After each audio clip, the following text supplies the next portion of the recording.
Hi, good morning. From John Cockburn-Evans and Matthew Emerson. We're experienced coaches and consultants in the areas of cultural transformation and change management.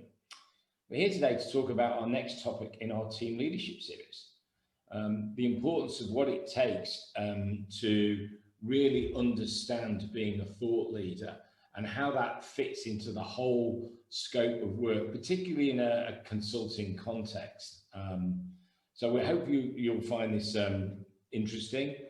We have an informal discussion as we've always done before, and really that's where we're going to take it. So we've seen these elements of thought leadership from different angles over the years. When I say elements, what I mean is that there's different aspects of thought leadership, and we're trying to throw some light onto those. But really, also, we've realized, particularly with lockdown more recently, there's quite a plethora of articles out there. And I guess for a lot of people, and we're trying to be client-centric here, is sorting out what's really useful and really relevant. And again, we just thought we'd throw a few insights onto that, again, with the ultimate purpose of trying to get organizations to have better outcomes. So good morning, Matthew. A quick word here. As two business owners, we stumbled across this. It's almost like an ever-present paradox when we discuss the different approaches to also marketing as well, because of course thought leadership is part of marketing if you're in the consulting area. And there's an apparent clash between what we call style and substance. And even in certain cases, some I've even heard it called is it really spin, because it involves selling ultimately. So to start us off, Matthew, what do you think we really mean here? Yeah, thanks, John. Good morning. And it is tricky kind of with some of these terms, just to get clear. So I think when we initially discussed this, obviously it's the context of both of us operating businesses in kind of niche spaces. So whether that's consulting or coaching businesses, they're not necessarily ever going to appeal to a mass market, but they're heavily reliant on both our personal, our teams, and sort of extended expertise, if you like, that we try and bring to our clients or to the people that we're communicating with. And so on one hand, we obviously have a business imperative to build awareness, right? There's no point as being in business if nobody knows we exist. So there's a sort of starting point there around building awareness, not just that we exist, but obviously of the type of expertise that we have, and building that awareness amongst a community that's relevant, an audience, if you like, if we're thinking in marketing terms of a relevant audience. And doing that in a way that has sufficient impact and appeal. So that sort of, to your point about style or spin or the communication effort, that requires something meaningful, if you like, or that can kind of get the message across to generate some engagement. But on the other hand, coming from where we've both come from, and I think it's the same for a lot of thought leaders in many different ways, if you like, that we're trying to ensure that the expertise we're conveying is genuine, it's thorough, it's high value, it's relevant, as you say, and that it continues also to develop rather than stagnate. So I think the wrestling sort of that we did when we were initially talking about this was that potential clash, and I think we're still wrestling with it and perhaps haven't quite reconciled it, but the potential clash between being attractive to prospective clients, making sure our voice is heard in what is, as you said, particularly maybe more in the last 18 months, an increasingly noisy, largely digital sort of communication space. And that, from my experience, either drives us down this route of needing to conform to apparent best practices of marketing, or just requires a significant amount of time and creativity that perhaps that we don't always have. But really not wanting to be drawn into that game, if you like, wanting to make sure that our focus is on developing expertise, the substance, if you like, of what we do, and investing our time in research and professional development and really evolving the services that we offer to clients in a meaningful way. So that's probably a longer description than you're asking for, but kind of where I felt we sort of put the meaning around this in terms of the style or the message, the spin potentially, as you say, versus what we simply called substance. Yes, Matthew, I'm going to roll back on a couple of points you made there. I mean, that's really good perspective and a lot of context there too. So there's a lot going on, isn't it? You alluded, and I'm going to come back to it later on about the noise, but it's finding that difficult balance point, because we have to be seen as thought leaders in order to support our customers, our clients, and engage with people, but also not to be considered as somebody sort of overselling. And I'm always minded of, I think I've mentioned it before, there's a great book from Marshall Goldsmith which says, what got you here won't get you there. And he's always talking about the sin of adding too much value, and that's again relates to the balance point. I think the other thing is what we're seeing a shorter cadence now in terms of changing of practices, particularly with digital marketing, because it's a lot faster and easier to change things. And the other thing is, I'm certainly very cognizant and conscious, and I'm sure you are too, is not being seen to get onto the latest digital trend or bandwagon, because you can end up chasing trends rather than adding value or substance. Does that make sense, Matthew? Yeah, and I think you've kind of reminded me of a debate I had. I often say we're not in the business of marketing. We have our expertise, and that's not where it is. Accepting the fact that, like any business, we have to find the right approach for us to marketing. But I did have a debate with somebody who takes the view that every business is in the business of marketing, and so you can't get away from the fact you need to address it. But you're right. I think the chasing the next big thing, or the perceived next best thing, go back to my point about there's only so much time we've got in a day, and that seems sometimes exhausting to try and figure out what the right best thing is today. Yeah, and that sort of brings back to another point as well. As you say, there's the time factor in terms of hours in the day, but there's also the credibility and authenticity of what you do, because my experience is that consumers, and I use the word consumers in the context of people looking at your materials, are very sharp these days, and they can soon see if you're flipping from one thing to another. And I think there's a danger there if you are, as people will start to question, what is your niche? Are you really an expert? Are you a jack of all trades? And by the way, there's no problem in being a jack of all trades in terms of general management. That's very powerful. It gives you bandwidth, but it's that fine point between doing that, but being able to deliver on everything that you do, and not just, shall we say, corralling things in because there's a marketing benefit, if that makes sense, Matthew. Yeah, absolutely. And I think there's it will probably come onto it in a bit, but I think there is that piece around what is it you do, and is that clear, and the danger that the myriad of different ways you can present yourself confuses that potentially. Yeah. So you refer to cutting through the noise. Given the plethora of independent consultants, coaches, and advisors and thought leaders, how do we, ensure that we differentiate and also not saturate social media space? Yeah, I'm not sure I've got the answer completely, but I think the thing that sort of connects with what you were just saying as well, fundamentally, we have to kind of stick to our sort of core expertise. And I don't mean that in a rigid sense. Everything that we as Blackmore Four, and I know as Aspire2BLean or with Team Coaching Boutique, everything that we define to be our areas of expertise naturally evolve because research develops, and things that we're able to read and access, we're learning. So despite being so-called thought leaders or experts, that doesn't mean we're not continuing to develop ourselves. So just to be clear, sticking to a core area of expertise for me doesn't mean sort of rigidly hanging on to sort of a single view on the world. But I think it does mean, as you were alluding to earlier, that not straying away from that core expertise, core set of services, and the thing that your company's set out to do. And I think the danger with competing for the airspace, if you like, is that you do then naturally compete on in that territory and on a sort of different set of rules, rather than sticking to what you're best at. So I think firstly, being authentic, I know we use that word a lot, but being authentic in what we're offering, having that influenced by real factors of substance, but making sure we're clear that the center of what we're doing has remained the same.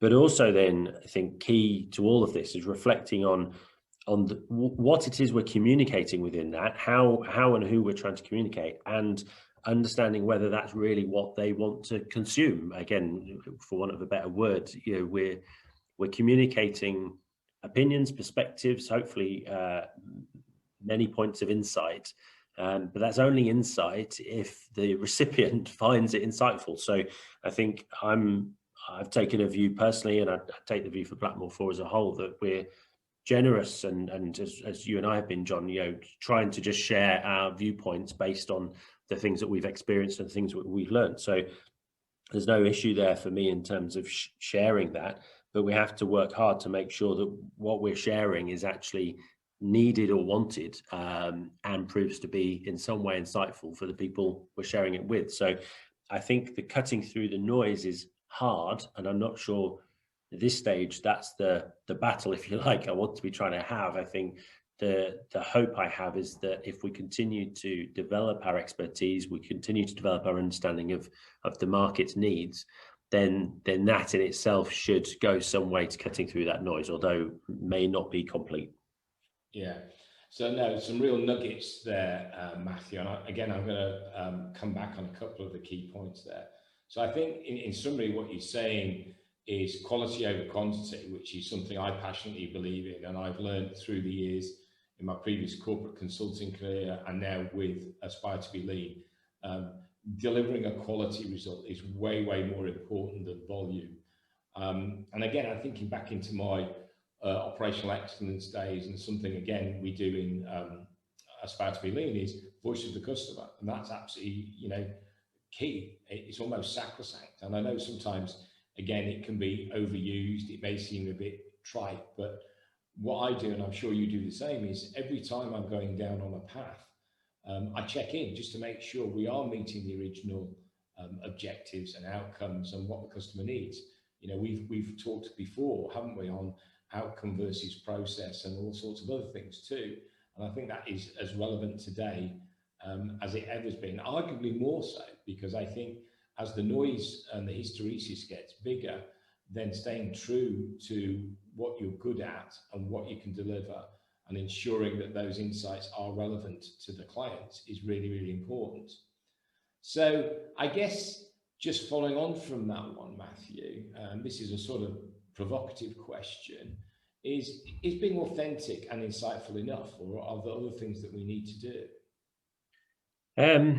Yeah, I'm sure there are other things we need to do, because as you put it simply, and as you've led up to that, you could argue it definitely doesn't sound enough, does it? I think what I keep coming back to is that none of our respective businesses, and certainly as the wider sort of community of consultants and coaches, I don't think the ones who carry, as I say, sort of niche areas of expertise, they're not trying to be all things to all people. So we're not aiming for mass market relevance. We're not really competing for numbers, as you say, quality more than quantity. And for us, that sort of goes through everything that we do. So it's probably not enough if we were trying to compete on a larger scale, more of a mass market, because then fundamentally we're in a different game. I think the reliance on the quality of the perspective and the insights we could provide is good, but I think the addition to being authentic and insightful is that trick of being timely.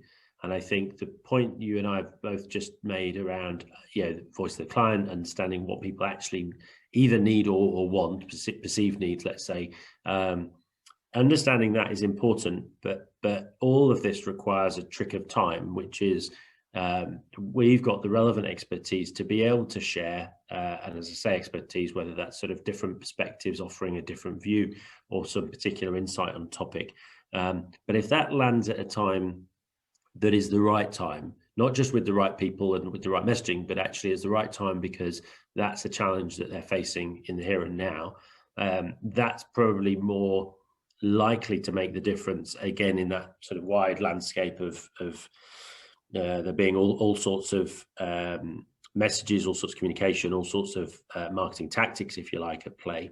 I think the timeliness of some of that probably is as key as much as the insight being provided. I think regardless of that, I go back to my comment, every business is in the business of marketing. You could say that about a number of things, but I think we do have to carry on, both of us, and particularly when I reflect on Blackmore 4, we have to be more creative than perhaps we have been in terms of how we communicate our intended messages, really trying to find ways that we can land that in a timely way. So it's easy for me to sit here and say, you know, insight's good, coupled with timeliness would be great, but figuring out what the right time is for which particular messages or which particular sort of sharing of perspectives is quite tricky. Yeah, so again, there's quite a lot there, Matthew. I'm going to come back on a few points. So I guess the first point I'm going to come back on is the timeliness as well. I know you and I have talked about the analogy of, you know, the old fairground trying to shoot through the spinning discs, you know, where each disc represents, you know, an offering or a need. So, you know, you've got a disc with a hole in, you've got an offering, you've got a disc with a hole in, which is the client's got a need. There's also a disc with a hole that's a supporter. And in order to shoot the pellet through all three, which is the goal, it has to be timely because you've got to line all those discs up, etc. So it's to me, it's being constantly conscious of that, which is a challenge. I think the how you communicate is also very important because the modes of communication are constantly improving and changing. So an example, you know, we started off with, you know, back in the days of writing papers which were published. You know, we then moved to things like online articles and shorter papers. People have moved to video communications and podcasts. That's what we're doing now, you know, because of also people's attention spans. So it is moving. So again, the point is, you know, being on message is, you know, doing the right thing and the how, but also not falling into the trap for being trendy, because sometimes now the videos seem to be falling off as well. One thing that really sort of made me think very deeply, I was on a different webinar yesterday, and I was in a breakout room, and somebody actually mentioned, which I think blew all our minds, is that they were doing an MBA via TikTok, you know, the social media outlet, 15 minutes a day. And if I wound back to my time when I was leaving university and thought about doing MBAs or postgrad or whatever, nothing ever in my mind would ever have considered doing an MBA on TikTok. And we had a debate about it, and the individual who was getting it was very pleased with his input because it was short and often. It was 15 minutes a day. And that seems, for people like us who've written papers and done podcasts, potentially a bit counterintuitive. So that's one point. I think the other one, and maybe again, Matthew can come back on these, is that, you know, we've talked about, you know, the right context and being, you know, meaningful and insightful. But I think it's also important that it's practical, understandable. At the end of the day, whatever we share, somebody has to take it and use it in some form or another in order to create value. So I'm, again, at Aspire, and I'm sure you're the same with Blackmore 4, you know, I'm constantly thinking, is this going to be of any value to somebody? Can they do anything with it?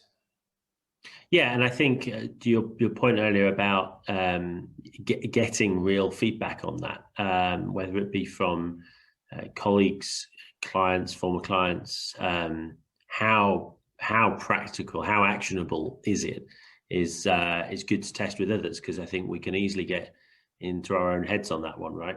Of course it's actionable because we said it, wrote it, or thought it, and therefore it must be of value. But I think it's good, as you described, to kind of test that out a bit more.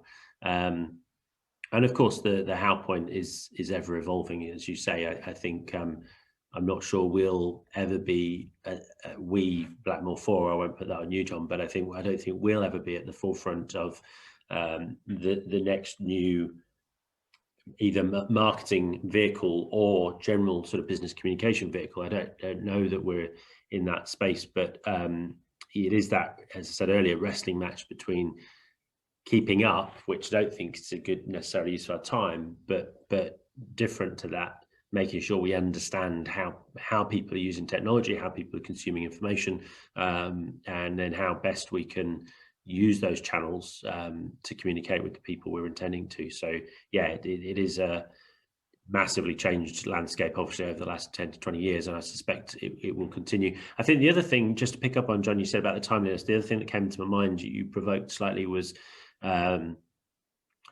of more just business trends, market trends, and how the things that we offer fit with that. I often write or talk about leadership as a topic, as I know you do, and or change management, and those things seem to be forever relevant for the people who feel they're important, right? So there's not necessarily a time of the year or a particular spike necessarily and when those things become relevant. So that's kind of a tricky one to figure out. But we talked recently, and I think we'll have a longer recorded conversation about the M&A space and whether there's sort of peaks and troughs in that. And both of us work and offer expertise either side of those transactions. So without moving on to that topic entirely, that's again, in terms of timeliness, trying to figure out if there's particular industries, particular sectors where that type of activity seems to be on the increase, I think is also something we've wrestled with. So yeah, it's as always, it's complex, but I think there's enough there for us to diligently look at and actually work on to try and make some sense of that. Yes, and before we sort of round out, yes, you make a really good point about the complexity of the market trends, and then that's very challenging sometimes for people who are tend to be concept-led like ourselves, to actually find the time and space to analyze the market trends. But that's very, very important. So that's about staying sort of current and relevant. And as you say, leadership's leadership. There might be some new nuances, but ultimately the core of that hasn't really changed. So, interesting times ahead. And as you say, I think some real opportunities if we, cut through the noise and we stay true to what we're about. So, just wrapping this up, I thought of this question, which I think is quite pertinent to where we are now. Is we've talked about thought leadership, and lots of people talk about thought leadership all the time, but I think key thing, challenge for, I guess, both of us and also other people who are doing similar things to us is, how do we stay continually relevant as a thought leader? I think that's critical, right? Because if you're positioning yourself either personally or as a business in that way, then to be a thought leader, you have to make considerable effort and devote considerable time, in my experience, to maintaining that position. And that position isn't one of being up on a pedestal and I know everything and nobody else does. I think that position is one of really investing in sourcing, learning, from materials, from, as I said before, research, literature, academic findings that really challenge, I guess, perspectives you've had, either then complement and add to previous learnings or potentially change your perspective, but continually sort of enrich the perspective you have on our given topics. And I think finding that, sharing it, getting feedback, that whole learning loop is really important. So we don't follow what I describe as a sort of path of flag waving best practice. We don't say, this is the way to do something and that's forever and a day going to be the truth. What we're really looking at is taking all of the things we've learned so far, putting them into practice, helping our clients get better. And as you said earlier, at the heart of all of this is getting better business performance outcomes. But then within that, continuing to learn from that experience and other sources of rich information, so that we can, as I say, question, challenge, improve on what we're doing, and then use that improvement to project outwards. And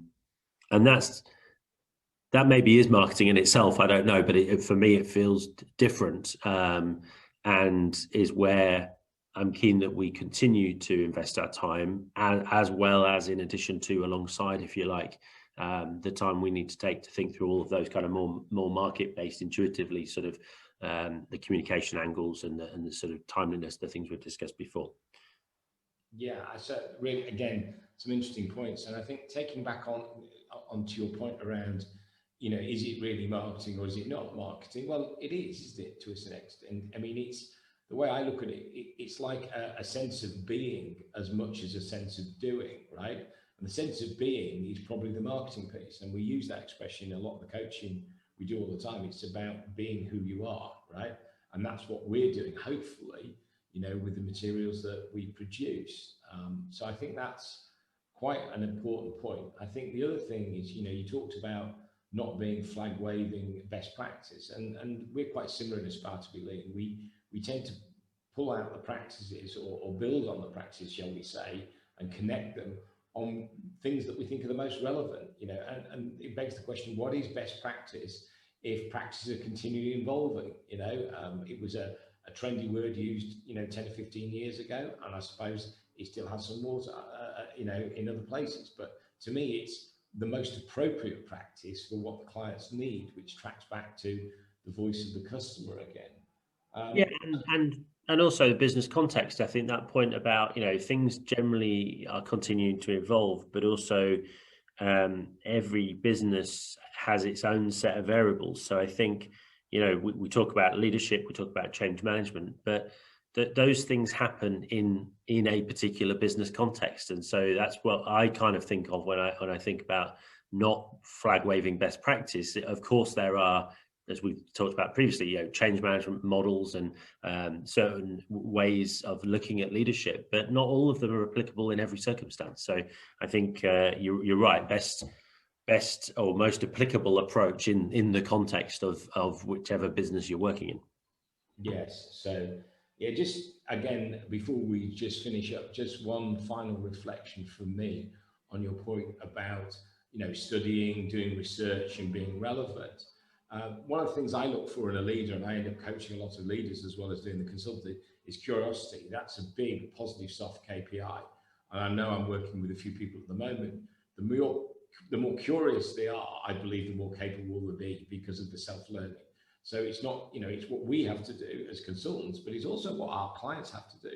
And that has become even more and more relevant as time goes on, because there is such a plethora of information out there.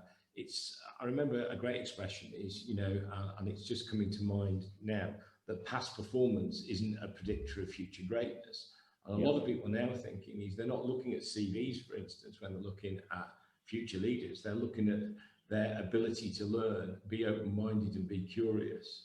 So again, there's a crossover between the people we work with and also what we have to do as coaches and consultants and change managers. So Matthew, thanks for talking through this today. It's been excellent and insightful as always. I always get some great nuggets from our conversations, and I'd also like to thank for the people who have been listening today. We hope this conversation promotes some further thoughts about, your own businesses, how you would engage, etc. And please listen to our podcasts, go on to our respective sites, and also read some of our papers. And if please also reach out to us if you want to know more. So thank you again, Matthew. Thank you.